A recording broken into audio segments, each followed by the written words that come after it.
അപ്പം staffing പ്രോസസ്സിന്റെ step അഥവാ staffing പ്രക്രിയ എങ്ങനെയാണ് അഥവാ സ്റ്റാഫിംഗ് പ്രോസസ്സ് എങ്ങനെയാണ് എന്നാണ് നമ്മൾ കാണാൻ പോകുന്നത്. അപ്പൊ ഫസ്റ്റ് സ്റ്റെപ്പ് എന്താണെന്ന് നോക്കാം. ഫസ്റ്റ് സ്റ്റെപ്പാണ് estimating the man power requirements അഥവാ മാൻ പവർ പ്ലാനിങ് എന്ന് പറയാം. എന്ന് വെച്ചാൽ എത്ര മനുഷ്യര് അഥവാ എത്ര ഹ്യൂമൻ റിസോഴ്സസ് വേണം എന്ന് പ്ലാൻ ചെയ്യുന്നതാണ് ഫസ്റ്റ് സ്റ്റേജിൽ. Estimating the man power requirements അഥവാ മാൻ പവർ പ്ലാനിങ് എന്ന് നമുക്ക് ഷോർട്ടായിട്ട് പറയാം, മാൻ പവർ പ്ലാനിങ് എന്ന്.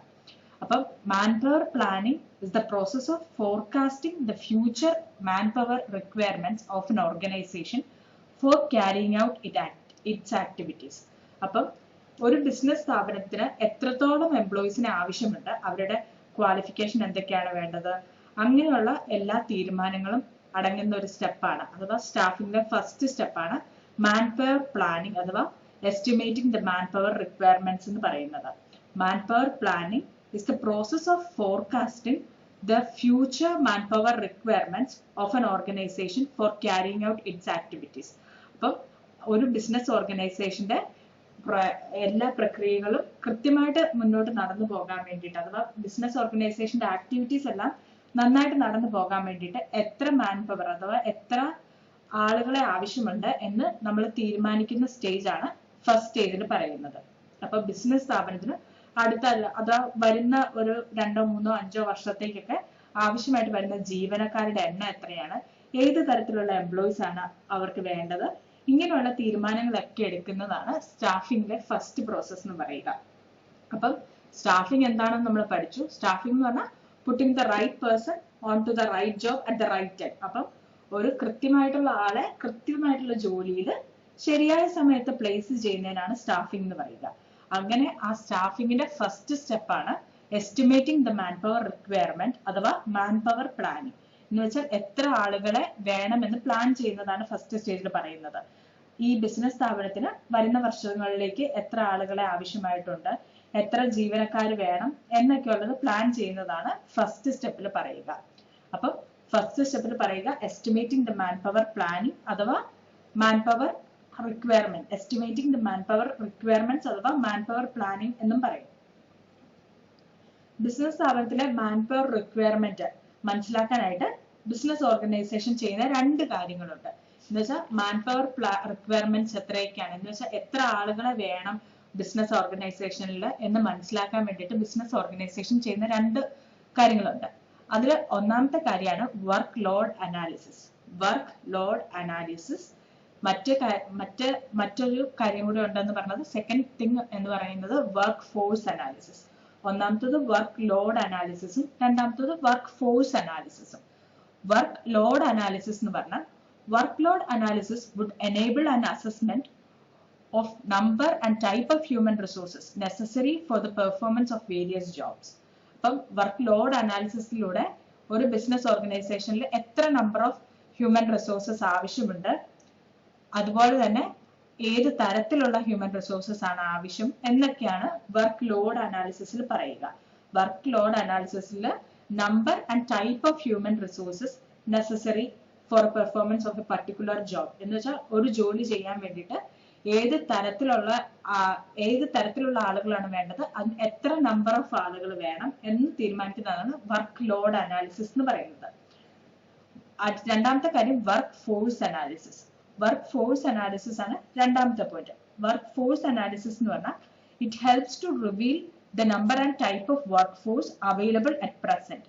അപ്പം നിലവിലുള്ള കമ്പനിയുടെ ഹ്യൂമൻ റിസോഴ്സസ് അഥവാ കമ്പനിയുടെ ആളുകൾ അഥവാ വർക്ക് ഫോഴ്സ് എത്രയാണ്, അവരുടെ സ്റ്റാറ്റസ് എന്താണ് എന്നൊക്കെ, ലൈക്ക് അവരുടെ സ്റ്റേറ്റസ് എന്താണ്, അവരുടെ നമ്പർ എത്രയാണ് എന്നൊക്കെ മനസ്സിലാക്കുന്നതാണ് വർക്ക് ഫോഴ്സ് അനാലിസിസ് എന്ന് പറയുന്നത്. അപ്പോൾ വർക്ക് ഫോഴ്സ് അനാലിസിസ് എന്ന് പറഞ്ഞാൽ it helps to reveal the number and type of workforce available at present. നിലവിൽ ആ കമ്പനിയിൽ എത്ര ആളുകളുണ്ട്, എത്ര വർക്ക് ഫോഴ്സ് ഉണ്ട്, ആൻഡ് എത്ര നമ്പർ ഓഫ് വർക്ക് ഫോഴ്സ് ഉണ്ട്, അഥവാ എത്ര നമ്പർ ഓഫ് എംപ്ലോയീസ് ഉണ്ട് and type of employees at present ആണ് വർക്ക് ഫോഴ്സ് അനാലിസിസിലൂടെ കാണുന്നത്. വർക്ക് ലോഡ് അനാലിസിസും ഉണ്ട്, വർക്ക് ഫോഴ്സ് അനാലിസിസും ഉണ്ട്. വർക്ക് ലോഡ് അനാലിസിസ് എന്ന് പറഞ്ഞാൽ number and type of human resources necessary, എത്ര പേരെ ആവശ്യമുണ്ട്, എത്ര നമ്പർ ആൻഡ് എത്ര ടൈപ്പ് ഓഫ് ഹ്യൂമൻ റിസോഴ്സസിനെ ആവശ്യമുണ്ട് പല ജോലികളും ചെയ്യാൻ എന്ന് കണ്ടെത്തുന്നതാണ് work load analysis. Work force analysis എന്ന് പറഞ്ഞാൽ നിലവിലുള്ള അഥവാ പ്രസന്റ് ആയിട്ടുള്ള number and type of human resources എത്രയൊക്കെയാണ് കമ്പനിയിൽ അവൈലബിൾ ആയിട്ടുള്ളത് എത്രയാണ് എന്നാണ് വർക്ക് ഫോഴ്സ് അനാലിസിസിൽ പറയുക. അപ്പം രണ്ട് ഇമ്പോർട്ടന്റ് ടെർമിനോളജിയാണ് ഫസ്റ്റ് സ്റ്റേജുമായിട്ട് ബന്ധപ്പെട്ട് വരുന്നത്. ആദ്യത്തേത് വർക്ക് ലോഡ് അനാലിസിസ്, രണ്ടാമത്തേത് വർക്ക് ഫോഴ്സ് അനാലിസിസ്. അപ്പം പ്ലാനിങ്ങിന്റെ ഫസ്റ്റ് സ്റ്റെപ്പിലാണ് ഇത് വരുന്നത്. മാൻ പവർ പ്ലാനിങ് എസ്റ്റിമേറ്റ് ചെയ്യുക എന്ന് വെച്ചാൽ മാൻ പവർ പ്ലാൻ ചെയ്യുക, എത്ര എംപ്ലോയീസ് വേണം എന്ന് പ്ലാൻ ചെയ്യുക, അതാണ് ഫസ്റ്റ് സ്റ്റെപ്പിൽ വരിക. Estimating the man power requirements, ഒരു കമ്പനിയിൽ എത്ര എംപ്ലോയീസ് വേണം എന്നുള്ളത് എസ്റ്റിമേറ്റ് ചെയ്യുക അഥവാ അത് ഡിറ്റർമൈൻ ചെയ്യുക, അത് എത്ര വേണം എന്ന് തീരുമാനിക്കുക, അതാണ് ഫസ്റ്റ് സ്റ്റെപ്പിൽ പറയുക. അപ്പൊ ഫസ്റ്റ് സ്റ്റെപ്പിൽ എത്ര പേര് വേണം എന്ന് തീരുമാനിച്ചു, അതാണ് സ്റ്റാഫിംഗിന്റെ ഫസ്റ്റ് സ്റ്റെപ്പ്. സെക്കൻഡ് സ്റ്റെപ്പിൽ പറയുന്നത് റിക്രൂട്ട്മെന്റ്. ഈ റിക്രൂട്ട്മെന്റിന്റെ സ്പെല്ലിംഗ് ഒന്ന് നോട്ട് ചെയ്തേക്കണം. RECRUITMENT. അപ്പൊ റിക്രൂട്ട്മെന്റ് നമുക്ക് എന്താണേലും റിക്രൂട്ട്മെന്റ് ഒരു ഇമ്പോർട്ടന്റ് ആയിട്ടുള്ള ഒരു ക്വസ്റ്റ്യൻ ആണ്. സാധാരണ എന്താ റിക്രൂട്ട്മെന്റ് എന്ന് മിക്കപ്പോഴും ചോദിക്കും. ഒന്നെങ്കിൽ സ്റ്റെപ്സ് ഇൻ സ്റ്റാഫിംഗ് പ്രോസസ്സ് ചോദിക്കുമ്പോൾ നമുക്ക് റിക്രൂട്ട്മെന്റിനെ കുറിച്ച് എഴുതേണ്ടി വരും. അഥവാ റിക്രൂട്ട്മെന്റ് ഒന്ന് എന്താണ്, കാരണം അതൊരു പുതിയ ടെർമിനോളജി ആയതുകൊണ്ട് അഥവാ ഒരു പുതിയ ടേം ആയതുകൊണ്ട് അത് ചോദിക്കാൻ സാധ്യതയുണ്ട്. അപ്പൊ റിക്രൂട്ട്മെന്റ് എന്താണെന്ന് പഠിക്കണം. അപ്പൊ അതിന്റെ സ്പെല്ലിങ്ങും നിങ്ങളൊന്ന് നോട്ട് ചെയ്തേക്കണം. റിക്രൂട്ട്മെന്റിന്റെ സ്പെല്ലിംഗ്. റിക്രൂട്ട്മെന്റ് എന്ന് പറഞ്ഞാൽ it is a process of searching for prospective employees and stimulating them to apply for the job in the organisation. ഈ മീനിങ് എന്താണ്, ഇത് റിക്രൂട്ട്മെന്റിന്റെ മീനിങ് ആണ് ഈ പറഞ്ഞിരിക്കുന്നത്. ആ മീനിങ് നിങ്ങൾ പഠിച്ചു വെക്കണം. എന്താണെങ്കിലും റിക്രൂട്ട്മെന്റ് ഒരു ഇമ്പോർട്ടന്റ് പോർഷൻ ആണ്, അതുകൊണ്ട് അതിന്റെ മീനിങ് എന്താണെന്ന് പഠിച്ചു വെക്കണം. അതിൽ പറഞ്ഞിരിക്കുന്നത് it is a process of searching for prospective employees and stimulating them to apply for the jobs in the organisation. അപ്പം ഒരു ബിസിനസ് സ്ഥാപനത്തിന് ആവശ്യമായിട്ടുള്ള തൊഴിൽ തസ്തികകളിലേക്ക് യോഗ്യതയുള്ളവരെ തെരഞ്ഞെടുക്കുക എന്നതാണ് റിക്രൂട്ട്മെന്റ് കൊണ്ട് ഉദ്ദേശിക്കുന്നത്. അപ്പം മാൻ പവർ പ്ലാനിങ് ആദ്യത്തെ സ്റ്റെപ്പ് കഴിഞ്ഞാൽ ഉടനെ വരുന്ന സെക്കൻഡ് സ്റ്റെപ്പാണ്. ആദ്യം എത്ര ആളെ വേണമെന്ന് തീരുമാനിക്കുകയാണ്, എത്ര ആള് വേണം ബിസിനസ് ഓർഗനൈസേഷനിൽ തീരുമാനിക്കുകയാണ് ഫസ്റ്റ് സ്റ്റെപ്പിൽ പറയുക. അത് കഴിഞ്ഞ് സെക്കൻഡ് സ്റ്റെപ്പിൽ പറയുന്നത് ആളുകളെ എവിടെ നിന്ന് കിട്ടുന്നു മാനേജ്മെന്റ് അന്വേഷിക്കാൻ ആരംഭിക്കും, അതാണ് റിക്രൂട്ട്മെന്റിൽ പറയുക.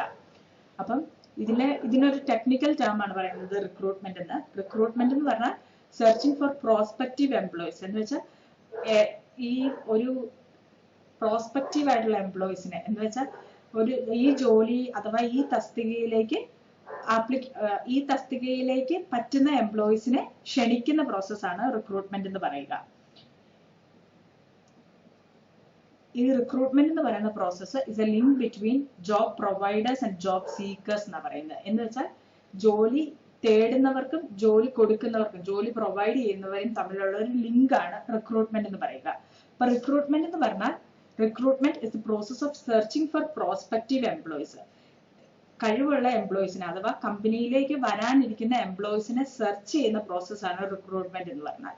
റിക്രൂട്ട്മെന്റ് എന്ന് പറഞ്ഞാൽ നമ്മളിപ്പം കേട്ടിട്ടില്ലേ ഒരു റിക്രൂട്ട്മെന്റിന് വിളിച്ചു എന്നൊക്കെ. എന്ന് വെച്ചാൽ ആ ഒരു കമ്പനിയിലേക്ക് അപ്ലൈ ചെയ്യാൻ പറ്റുന്ന എല്ലാവർക്കും അപ്ലൈ ചെയ്യാൻ പറ്റും. അങ്ങനെ പോലെ ലൈക്ക് ആപ്ലിക്കബിൾ ആയിട്ട് മീൻസ് ആ ക്വാളിഫിക്കേഷൻസ് ഒക്കെ ഉള്ളവർക്ക് അപ്ലൈ ചെയ്യാൻ പറ്റും. ആ ഒരു പ്രോസസ്സിനെയാണ് റിക്രൂട്ട്മെന്റ് എന്ന് പറയുക. അപ്പം it's a process of searching for prospective employees and stimulating them to apply for the job positions. അപ്പം പറ്റുന്നത്രയും ആളുകളിലേക്ക് ഈ കമ്പനി ഇങ്ങനെ ഒരു റിക്രൂട്ട്മെന്റ് നടത്തുന്നുണ്ട് എന്ന് അറിയിക്കുക, അതുവഴി അവരെ കൊണ്ട് അപ്ലൈ ചെയ്യിപ്പിക്കാൻ വേണ്ടിയിട്ട് മോട്ടിവേറ്റ് ചെയ്യുക. ഇതാണ് റിക്രൂട്ട്മെന്റ് എന്ന് പറഞ്ഞ പ്രോസസ്സിൽ വരിക. അപ്പം നമ്മൾ കോമൺ ആയിട്ട് യൂസ് ചെയ്യുന്ന റിക്രൂട്ട്മെന്റിന്റെ സോഴ്സസ് ആണ് ഈ അഡ്വർടൈസ്മെന്റ് ഒക്കെ. അഡ്വർടൈസ്മെന്റ് എന്ന് വെച്ചാൽ പ്രധാനമായിട്ട് പരസ്യങ്ങളൊക്കെ നൽകുന്ന വഴിയാണ് കമ്പനീസിലെ റിക്രൂട്ട്മെന്റ്സ് ഒക്കെ നടക്കുന്നത്.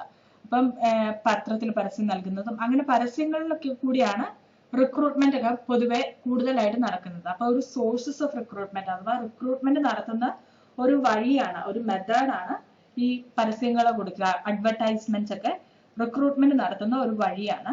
അപ്പം റിക്രൂട്ട്മെന്റ് നടത്താൻ ഇങ്ങനെ പത്രത്തിൽ പരസ്യങ്ങൾ കൊടുക്കാം, അഥവാ ഈ ജോബ് സെന്റേഴ്സ് ഒക്കെ ഉണ്ടാവും, അഥവാ ക്യാമ്പസ് റിക്രൂട്ട്മെന്റ്സ് ഉണ്ടാവും. അങ്ങനെ പല മാർഗങ്ങളുണ്ട് ഈ റിക്രൂട്ട്മെന്റ് പ്രോസസ്സ് നടത്താൻ വേണ്ടിയിട്ട്. അതാണ് സെക്കൻഡ് സ്റ്റെപ്പിൽ പറയുന്നത്. റിക്രൂട്ട്മെന്റ് എന്താണെന്ന് പഠിച്ചു വെക്കണം. Recruitment is a process of searching for prospective employees and stimulating them to apply for the jobs in the organization. അപ്പം ഒരു ഓർഗനൈസേഷനിലുള്ള ജോബ്സിന് വേണ്ടിയിട്ട് അപ്ലൈ ചെയ്യാൻ വേണ്ടിയിട്ട് ആളുകളെ പ്രേരിപ്പിക്കുന്ന അഥവാ ആളുകളെ മോട്ടിവേറ്റ് ചെയ്യിക്കുന്ന ഒരു പ്രോസസ്സാണ് റിക്രൂട്ട്മെന്റ് എന്ന് പറയുക. അപ്പൊ റിക്രൂട്ട്മെന്റിന് പല സോഴ്സസ് അഥവാ പല മെത്തേഡ്സ് ഓഫ് റിക്രൂട്ട്മെന്റ് ഉണ്ട്. അതാണ് അഡ്വർടൈസ്മെന്റ്സ്, ഈ ക്യാമ്പസ് റിക്രൂട്ട്മെന്റ്, ഇതെല്ലാം റിക്രൂട്ട്മെന്റിന് പല മെത്തേഡ്സ് ആണ്. അതിനെക്കുറിച്ച് നമ്മൾ ഡീറ്റെയിൽഡ് ആയിട്ട് അടുത്ത പോർഷനിൽ പഠിക്കും. അപ്പൊ റിക്രൂട്ട്മെന്റ് എന്ന് പറഞ്ഞാൽ ആളുകളെ കുറിച്ച് കഴിവുള്ള അഥവാ കമ്പനിയിലേക്ക് വരാൻ യോഗ്യതയുള്ള ആളുകളെ കൊണ്ട് കമ്പനിയിലേക്ക് ആ ജോബിന് വേണ്ടിയിട്ട് അപ്ലൈ ചെയ്യിക്കുന്ന പ്രോസസ്സിനെയാണ് റിക്രൂട്ട്മെന്റ് എന്ന് പറയുക. അതാണ് second step in planning process, staffing process. മൂന്നാമത്തെ step selection. It is a process of choosing and appointing the right person for the various jobs. അപ്പം തേർഡ് സ്റ്റെപ്പിൽ പറയുന്നതാണ് സെലക്ഷൻ. സെലക്ഷൻ എന്ന് പറഞ്ഞാൽ വിവിധ ജോലിക്ക് അനുയോജ്യമായ ആളുകളെ തിരഞ്ഞെടുക്കുകയും നിയമിക്കുകയും ചെയ്യുന്ന ആ പ്രക്രിയക്കാണ് സെലക്ഷൻ എന്ന് പറയുക.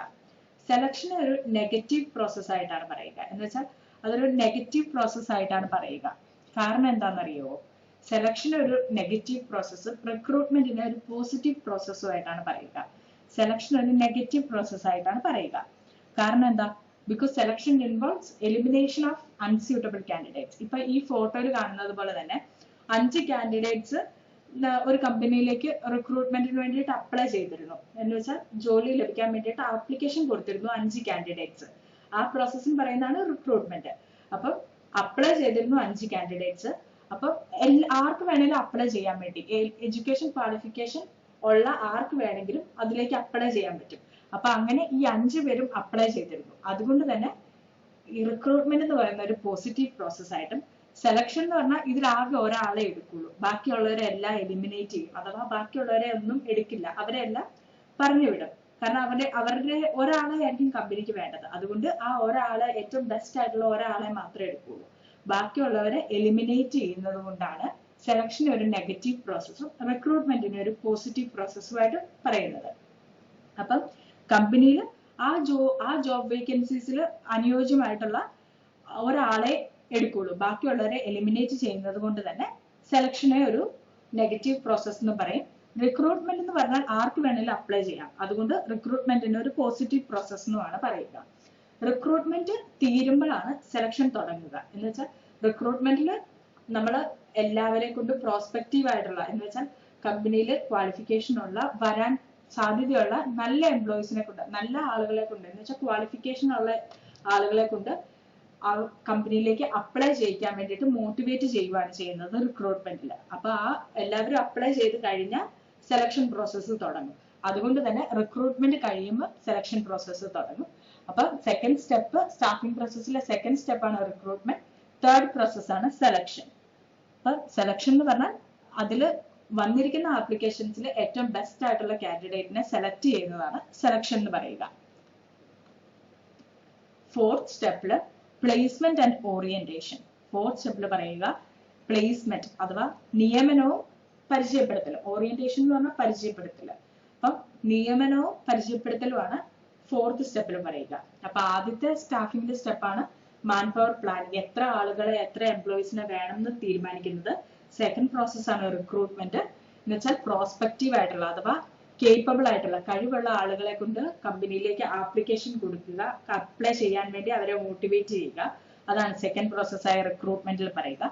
മൂന്നാമത്തെ പ്രോസസ്സിൽ സെലക്ഷൻ. അതിൽ ആപ്ലിക്കേഷൻ കിട്ടിയവരിൽ വെച്ച് ഏറ്റവും ബെസ്റ്റ് ആയിട്ടുള്ള കാൻഡിഡേറ്റിനെ അഥവാ ഈ ജോലിക്ക് അനുയോജ്യമായിട്ടുള്ള കാൻഡിഡേറ്റിനെ സെലക്ട് ചെയ്യുകയാണ് തേർഡ് പ്രോസസ്സിൽ പറയുക. ഫോർത്ത് പ്രോസസ്സിൽ പറയുക പ്ലേസ്മെന്റ് ആൻഡ് ഓറിയന്റേഷൻ. എന്ന് വെച്ചാൽ അവരെ നിയമിക്കുകയും അവരെ കമ്പനിയൊക്കെ ആയിട്ടൊന്ന് പരിചയപ്പെടുത്തി കൊടുക്കുകയും ചെയ്യുന്നതാണ് ഫോർത്ത് പ്രോസസ്സിൽ പറയുക. അപ്പൊ placement refers to the positioning or deployment or putting the right person on to the right job. അപ്പൊ ശരിയായ ജോലിയിൽ ശരിയായ ആളെ പ്ലേസ് ചെയ്യുന്നതിനാണ് പ്ലേസ്മെന്റ് എന്ന് പറയുക. അപ്പൊ putting the right person on to the right job അഥവാ putting or positioning the right person to the right job, അതാണ് പ്ലേസ്മെന്റ് എന്ന് പറയുന്നത്. കൃത്യമായിട്ടുള്ള ജോലിയിലേക്ക് ശരിയായ ആളെ തന്നെ പ്ലേസ് ചെയ്യുക, അതിനാണ് പ്ലേസ്മെന്റ് എന്ന് പറയുക.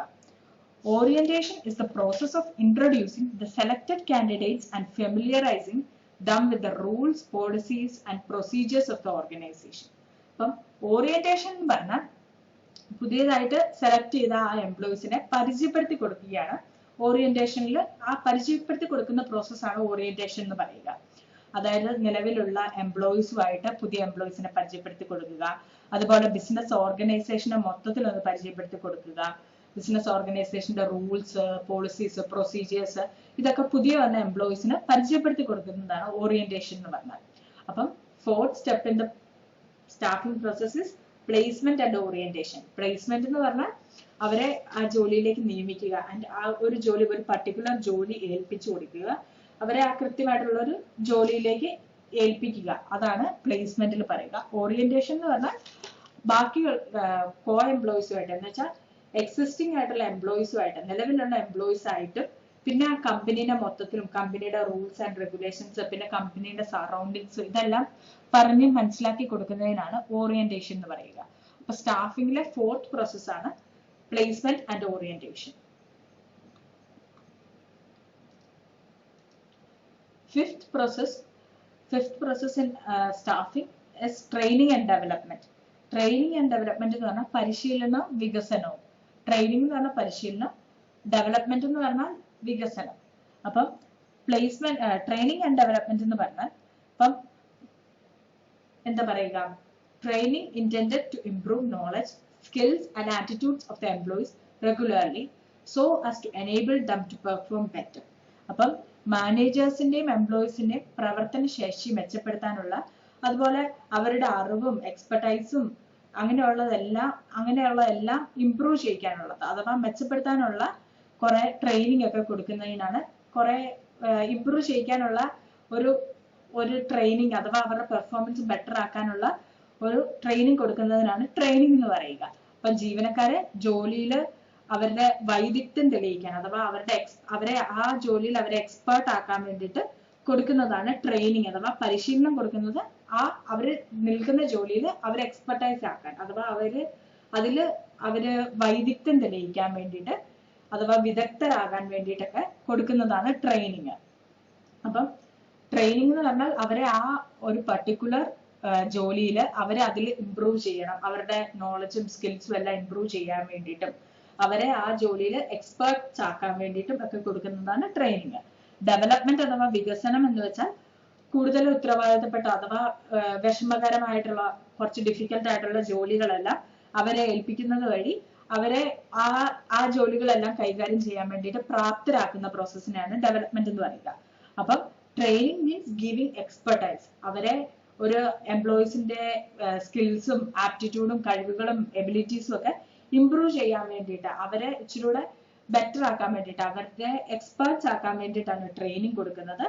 And it is a art of increasing the knowledge and technical skills of an employee for doing a particular job efficiently. അപ്പം ഒരു പർട്ടിക്കുലർ ആയിട്ടുള്ള ഒരു പ്രത്യേക ജോലി, അഥവാ ഒരു പർട്ടിക്കുലർ ജോലിക്ക് ആവശ്യമുള്ള എംപ്ലോയീസിന്റെ സ്കിൽസും എബിലിറ്റീസും ഒക്കെ വർദ്ധിപ്പിക്കാൻ വേണ്ടിയിട്ടാണ് ട്രെയിനിങ് കൊടുക്കുന്നത്. ഡെവലപ്മെന്റ് എന്ന് പറഞ്ഞാൽ കുറച്ചുകൂടി ഒരു വൈഡർ ആസ്പെക്ട് ആണ്. ഡെവലപ്മെന്റ് എന്ന് പറഞ്ഞാൽ ആ ജോലിയിൽ മാത്രം, അഥവാ ആ ജോലിയിൽ മാത്രമുള്ള ഒരു ഡെവലപ്മെന്റ് അല്ല ഉദ്ദേശിക്കുന്നത്, overall development of a person ആണ് ഉദ്ദേശിക്കുന്നത്.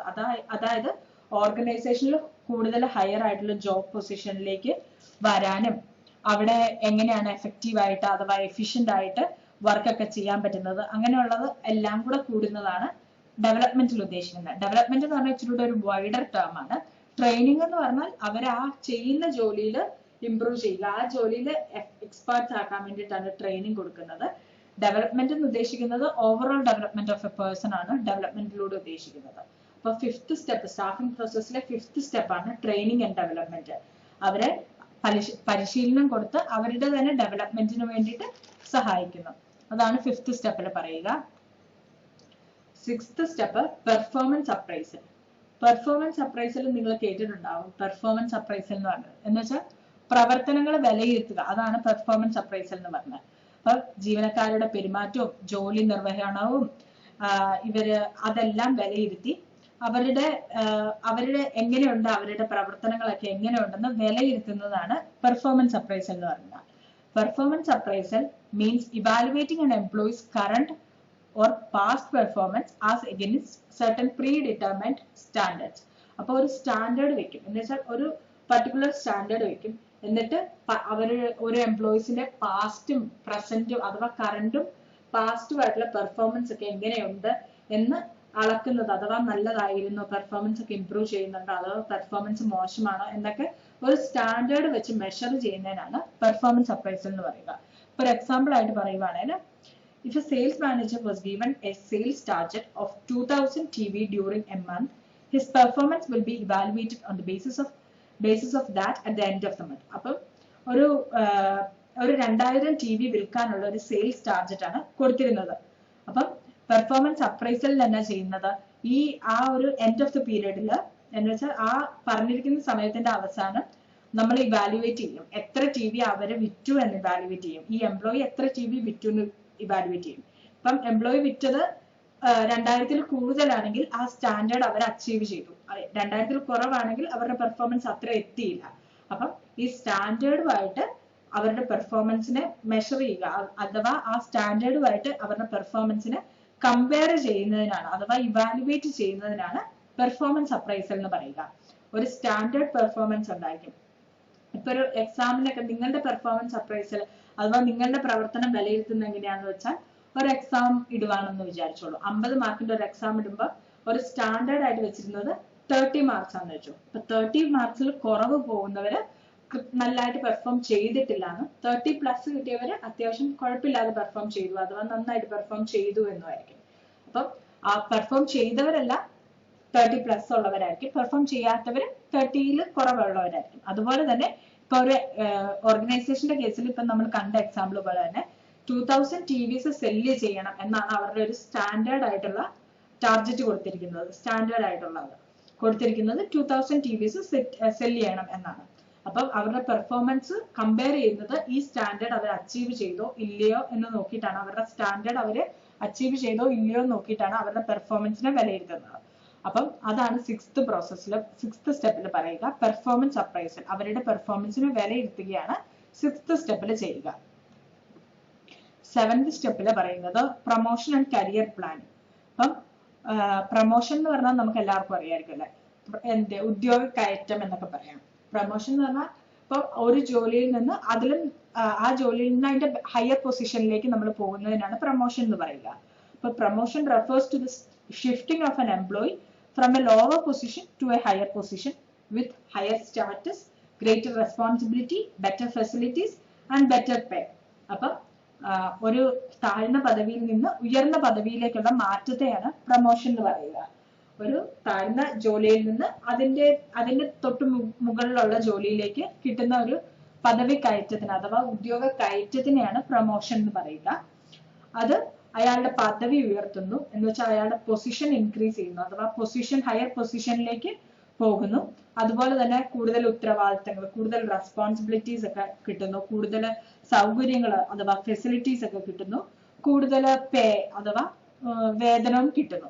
അപ്പം പ്രൊമോഷനിലൂടെ ബെറ്റർ പേ കിട്ടുന്നു, ബെറ്റർ ഫെസിലിറ്റീസ് കിട്ടുന്നു, ഗ്രേറ്റർ റെസ്പോൺസിബിലിറ്റീസ് ഏറ്റെടുക്കേണ്ടത് വരും, ആൻഡ് ഹയർ സ്റ്റേറ്റസും ഹയർ പൊസിഷനും ഒക്കെ കിട്ടും. അപ്പം താഴ്ന്ന ജോലിയിലേക്ക് താഴ്ന്ന ജോലിയിൽ നിന്ന് ഉയർന്ന ജോലിയിലേക്ക് പോകുന്നതിനെയാണ് പ്രൊമോഷൻ എന്ന് പറയുക. അപ്പം 7th step in the process of staffing is promotion. Last step in this process of staffing is compensation. Compensation എന്താണെന്ന് നമുക്ക് എല്ലാവർക്കും അറിയാം. കോമ്പൻസേഷൻ എന്ന് പറഞ്ഞാൽ പ്രതിഫലം. അപ്പം കോമ്പൻസേഷൻ എന്ന് പറഞ്ഞാൽ വേതനം, ശമ്പള നിരക്കുകൾ എന്താ വെച്ചാൽ കോമ്പൻസേഷൻ അഥവാ പ്രതിഫലം ഒക്കെ നിർണ്ണയിക്കുന്നതിനാണ് കോമ്പൻസേഷൻ അഥവാ ലാസ്റ്റ് സ്റ്റേജിൽ പറയുക. ആനുകൂല്യങ്ങൾ അഥവാ ഇൻസെന്റീവ്സ് ഒക്കെ നിശ്ചയിക്കുക, ഓരോരുത്തർക്കും എത്ര ആണ് പേ ചെയ്യേണ്ടത് എന്നൊക്കെ ഡിസൈഡ് ചെയ്യുന്നതാണ് 8th സ്റ്റെപ്പിൽ പറയുക.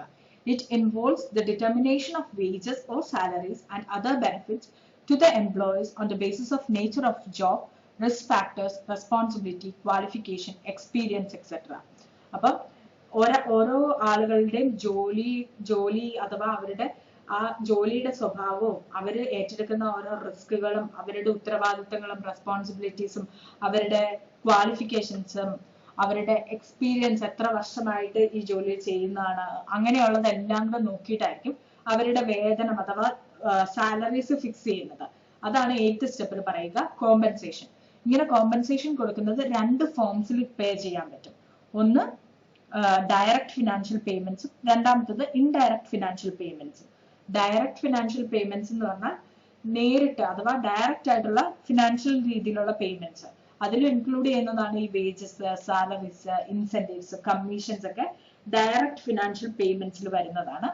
ഇൻഡയറക്റ്റ് ഫിനാൻഷ്യൽ പേയ്മെന്റ്സ് എന്ന് പറഞ്ഞാൽ ഇൻഷുറൻസ്, പിന്നെ മെഡിക്കൽ ഫെസിലിറ്റീസ് ഒക്കെ പ്രൊവൈഡ് ചെയ്യുന്നുണ്ട്. അതൊക്കെയാണ് ഇൻഡയറക്റ്റ് ആയിട്ടുള്ളത്. എന്ന് വെച്ചാൽ പണപരമായിട്ടല്ല, ഇൻഡയറക്റ്റ് ആയിട്ടുള്ള മെഡിക്കൽ ഫെസിലിറ്റീസ് ഒക്കെ തരുന്നത് ഇൻഡയറക്റ്റ് ആയിട്ടാണ്. അപ്പൊ ഇൻഡയറക്റ്റ് ആയിട്ടുള്ള ഫിനാൻഷ്യൽ പേയ്മെന്റ്സ് ആണ് ഇൻഷുറൻസും മെഡിക്കൽ ഫെസിലിറ്റീസും ഒക്കെ. ഡയറക്റ്റ് ആയിട്ടുള്ള ഫിനാൻഷ്യൽ പേയ്മെന്റ്സ് ആണ് വേജസ്, സാലറീസ്, കമ്മീഷൻ, ഇൻസെന്റീവ്സ് അതൊക്കെ. അപ്പം കോമ്പൻസേഷൻ ആണ് last step in the process of staffing. Compensation എന്ന് പറഞ്ഞാൽ പ്രതിഫലം നിർണ്ണയിക്കുക എന്നാണ് കോമ്പൻസേഷനിലൂടെ പറയുന്നത്. അപ്പൊ ആനുകൂല്യങ്ങളൊക്കെ എന്തൊക്കെയാണെന്ന് നിശ്ചയിക്കുന്നതാണ് ഈ സ്റ്റെപ്പിൽ പറയുക. അപ്പം നമ്മൾ ഇതുവരെ കണ്ടത് സ്റ്റാഫിങ്ങിന്റെ പ്രോസസ്സാണ്. സ്റ്റാഫിങ്ങിന് 8 സ്റ്റെപ്സ് ആണുള്ളത് സ്റ്റാഫിംഗ് പ്രോസസ്സിൽ. ഫസ്റ്റിൽ പറയുക മാൻ പവർ റിക്വയർമെന്റ് അഥവാ മാൻ പവർ പ്ലാനിംഗ് ആണ് ഫസ്റ്റ് സ്റ്റെപ്പിൽ പറയുക. എത്ര ആളുകളെ ആ കമ്പനിയിലേക്ക് ആവശ്യമുണ്ട് എന്ന് തീരുമാനിക്കുന്നത് ആണ് മാൻ പവർ പ്ലാനിങ്. അഥവാ എത്ര ആളുകളെ ആവശ്യമുണ്ടോ ഒരു ജോലി ചെയ്യാൻ, ഏത് തരത്തിലുള്ള ആളുകളെയാണ് വേണ്ടത്, ഇതെല്ലാമാണ് മാൻ പവർ പ്ലാനിങ് എന്ന് പറഞ്ഞ സ്റ്റെപ്പിൽ പറയുക. അവിടെ നമ്മൾ 2 ഇമ്പോർട്ടന്റ് ആയിട്ടുള്ള ടെർമിനോളജീസ് പഠിച്ചിരുന്നു. ഒന്നാമത്തെ വർക്ക് ലോഡ് അനാലിസിസും വർക്ക് ഫോഴ്സ് അനാലിസിസും. വർക്ക് ലോഡ് അനാലിസിസിൽ എത്ര നമ്പർ ഓഫ് ഹ്യൂമൻ റിസോഴ്സസ് അഥവാ എംപ്ലോയീസ് ആൻഡ് അവരുടെ എത്ര number and types of human resources ഒരു ജോലി ചെയ്യാൻ ആ കമ്പനിയിൽ വേണം എന്നാണ് വർക്ക് ലോഡ് അനാലിസിസിൽ പറയുക. വർക്ക് ഫോഴ്സ് അനാലിസിസിൽ പറയുക ഇപ്പൊ അവൈലബിൾ ആയിട്ടുള്ള അറ്റ് പ്രസന്റ്ലി അവൈലബിൾ ആയിട്ടുള്ള വർക്ക് ഫോഴ്സ് അഥവാ എംപ്ലോയീസ് എത്ര പേരാണ്, എത്ര നമ്പർ ആണ് ആൻഡ് എന്ത് ടൈപ്പ് ഓഫ് എംപ്ലോയീസ് ആണോ ഉള്ളത് എന്നാണ് വർക്ക് ഫോഴ്സ് അനാലിസിസിൽ പറയുക. രണ്ടാമത്തെ സ്റ്റെപ്പാണ് എത്ര പേര് വേണമെന്ന് നിശ്ചയിച്ചു കഴിഞ്ഞാൽ അപ്പൊ റിക്രൂട്ട്മെന്റ് ആണ് സെക്കൻഡ് സ്റ്റെപ്പ്. റിക്രൂട്ട്മെന്റ് പ്രോസസ്സിൽ പറയുക പറ്റുന്ന എന്ന് വെച്ചാൽ പ്രോസ്പെക്റ്റീവ് ആയിട്ടുള്ള എംപ്ലോയീസിനെ ക്ഷണിക്കുന്നത്, കമ്പനിയിലേക്ക് അപ്ലൈ ചെയ്യാൻ വേണ്ടിയിട്ട് അവരെ മോട്ടിവേറ്റ് ചെയ്യുകയുമാണ് സെക്കൻഡ് സ്റ്റെപ്പായ റിക്രൂട്ട്മെന്റിൽ പറയുക. തേർഡ് സ്റ്റെപ്പിൽ പറയുക സെലക്ഷൻ. ഈ അപ്ലൈ ചെയ്തവരെ എല്ലാവരെയും ആപ്ലിക്കേഷൻ വിളിച്ച് ആപ്ലിക്കേഷൻ വിളിച്ചു കഴിയുമ്പോൾ പലരും അപ്ലൈ ചെയ്യാം. അതിൽ ഏറ്റവും ബെസ്റ്റ് ആയിട്ടുള്ളവരെ സെലക്ട് ചെയ്യുന്നതാണ് തേർഡ് സ്റ്റെപ്പിൽ പറയുക സെലക്ഷൻ ആണ് തേർഡ് സ്റ്റെപ്പ്. ഫോർത്ത് സ്റ്റെപ്പിൽ പറയുക പ്ലേസ്മെന്റ് ആൻഡ് ഓറിയന്റേഷൻ. അപ്പൊ അങ്ങനെ സെലക്ട് ചെയ്തവരെ കൃത്യമായിട്ടുള്ള ഒരു ജോലിയിലേക്ക് അസൈൻ ചെയ്യുക, അവരെ ആ ഒരു ജോലിയിലേക്ക് പ്ലേസ് ചെയ്യുക ആൻഡ് അവരെ ജോലിയും അവരുടെ കൂടുതലുള്ള കോ വർക്കേഴ്സിനെ എന്ന് വെച്ചാൽ അവരുടെ ഇപ്പൊ നിലവിലുള്ള കമ്പനിയിലുള്ള വർക്കേഴ്സിനെയും ആ കമ്പനിയും മൊത്തത്തിലും കമ്പനിയുടെ റൂൾസും റെഗുലേഷൻസും പോളിസീസും പ്രൊസീജിയേഴ്സും എല്ലാം അവർക്ക് പരിചയപ്പെടുത്തി കൊടുക്കുകയാണ് ഫോർത്ത് സ്റ്റെപ്പായ ഓറിയന്റേഷനിൽ പറയുക. Fifth step training and development എന്ന് വെച്ചാൽ പരിശീലനവും വികസനവും. അവർക്ക് കൃത്യമായിട്ടുള്ള ആ ജോലിയിൽ എങ്ങനെയാണ് ആ ജോലി നന്നായിട്ട് ചെയ്യാൻ പറ്റുന്നത് എന്ന് അവർക്ക് ട്രെയിനിങ് കൊടുക്കുക ആൻഡ് അവരെ ആ ജോലിയിൽ എക്സ്പേർട്സ് ആക്കുക. അതുവഴി അവരുടെ ഓവറോൾ ഡെവലപ്മെന്റ്, ആ പേഴ്സന്റെ ഓവറോൾ ഡെവലപ്മെന്റിനും സഹായകമാണ്. അതാണ് സ്റ്റാഫിംഗിലെ ഫിഫ്ത്ത് സ്റ്റെപ്പിൽ പറയുക. സിക്സ്ത് സ്റ്റെപ്പില് പെർഫോമൻസ് അപ്രൈസൽ. ഇവരെ ട്രെയിനിങ് ഒക്കെ കൊടുത്ത് ഇവരെ എക്സ്പേർട്ടൈസ് ചെയ്ത് അഥവാ ഇവരെ അതിൽ വിദഗ്ധരാക്കിയിട്ട് അവർക്ക് ട്രെയിനിങ് എല്ലാം കൊടുത്ത് അവരെ ആ ജോലി ചെയ്തിട്ട് അവർ ചെയ്ത ജോലി ഒരു സ്റ്റാൻഡേർഡ് ആയിട്ട് വെച്ചിരിക്കുന്ന അഥവാ ഒരു എന്താ പറയുക ബെഞ്ച് മാർക്ക് ആയിട്ട് വെച്ചിരിക്കുന്ന ആ ജോലിയും തമ്മിൽ കമ്പയർ ചെയ്ത് നോക്കുക. അവര് എങ്ങനെയുണ്ട് അവരുടെ പെർഫോമൻസ് എന്ന് കമ്പയർ ചെയ്ത് നോക്കുന്നതാണ് പെർഫോമൻസ് അപ്രൈസലിൽ പറയുക. സെവൻത് സ്റ്റെപ്പ് അവരുടെ പെർഫോമൻസ് നല്ലതാണ് എങ്കിലൊക്കെ പ്രൊമോഷൻ കൊടുക്കും. എന്ന് വെച്ചാൽ അവരെ ഉദ്യോഗ കയറ്റം അഥവാ താഴ്ന്ന ജോലിയിൽ നിന്ന് അതിന്റെ മേലിലേക്ക് പോകാൻ സഹായിക്കും. എന്ന് വെച്ചാൽ ഹയർ പൊസിഷനിലേക്കും ബെറ്റർ പേയിലേക്കും ബെറ്റർ ഫെസിലിറ്റീസ് ഒക്കെ പ്രൊവൈഡ് ചെയ്ത് അവരെ ഷിഫ്റ്റ് ചെയ്യും, കുറച്ചുകൂടെ ഹയർ പൊസിഷനിലേക്ക് ഷിഫ്റ്റ് ചെയ്യുന്നതിനാണ് പ്രൊമോഷൻ എന്ന് പറയുക. ലാസ്റ്റ് സ്റ്റെപ്പിൽ പറയുക കോമ്പൻസേഷൻ അഥവാ പ്രതിഫലം അവർക്ക് നൽകുക. അതിനകത്ത് 2 ടേംസ് വരുന്നുണ്ട്, ഡയറക്റ്റ് ഫിനാൻഷ്യൽ പേയ്മെന്റ്സും ഇൻഡയറക്റ്റ് ഫിനാൻഷ്യൽ പേയ്മെന്റ്സും. ഡയറക്റ്റ് ഫിനാൻഷ്യൽ പേയ്മെന്റ്സ് എന്ന് പറഞ്ഞാൽ ഡയറക്റ്റ് ആയിട്ട് പൈസയായിട്ട് കൊടുക്കുന്ന പേയ്മെന്റ്സ് അഥവാ വേജസ്, സാലറീസ്, ഇൻസെന്റീവ്സ്, കമ്മീഷൻ ഇതൊക്കെ ഡയറക്റ്റ് ആയിട്ട് കൊടുക്കുന്നതാണ്. എംപ്ലോയർ എംപ്ലോയിക്ക് ഡയറക്റ്റ് ആയിട്ട് കൊടുക്കുന്നതാണ് ഈ വേജസും സാലറീസും ഇൻസെന്റീവ്സും ഒക്കെ. ഇൻഡയറക്റ്റ് ആയിട്ട് കൊടുക്കുന്നതാണ് ഒരു ഇൻഷുറൻസ് ഉണ്ടെങ്കിൽ ഇൻഷുറൻസും മെഡിക്കൽ ഫെസിലിറ്റീസ് ഒക്കെ ഇൻഡയറക്റ്റ് ആയിട്ട് കൊടുക്കുന്നതാണ്. അതാണ് കോമ്പൻസേഷനിൽ വരുന്നത്. കോമ്പൻസേഷനിൽ പേ ആൻഡ് റിവാർഡ്സ് വരും. പിന്നെ ഡയറക്റ്റ് പേയ്മെന്റ്സും വരും, റിവാർഡ്സ് ആയിട്ട് കൊടുക്കുന്നതും വരും കോമ്പൻസേഷനിൽ. അപ്പം കോമ്പൻസേഷൻ ആണ് last step in the process of staffing. അപ്പം 8 സ്റ്റെപ്പ് ഉണ്ട് സ്റ്റാഫിംഗ് പ്രോസസ്സിൽ. ഇത് ഇമ്പോർട്ടന്റ് ആണ്. ഇതിൽ റിക്രൂട്ട്മെന്റ് എന്താണെങ്കിലും എക്സാം പോയിന്റ് ഓഫ് വ്യൂവിൽ ഏറ്റവും ഇമ്പോർട്ടന്റ് ആയിട്ടുള്ളതാണ് റിക്രൂട്ട്മെന്റ് എന്ന് പറയുന്ന കോൺസെപ്റ്റ്. അതെന്താണെങ്കിലും പഠിക്കുക. സ്റ്റാഫിംഗ് പ്രോസസ്സ് 8 സ്റ്റെപ്സ് ഉണ്ട്, അതും ഇമ്പോർട്ടന്റ് ആയിട്ട് പഠിക്കുക.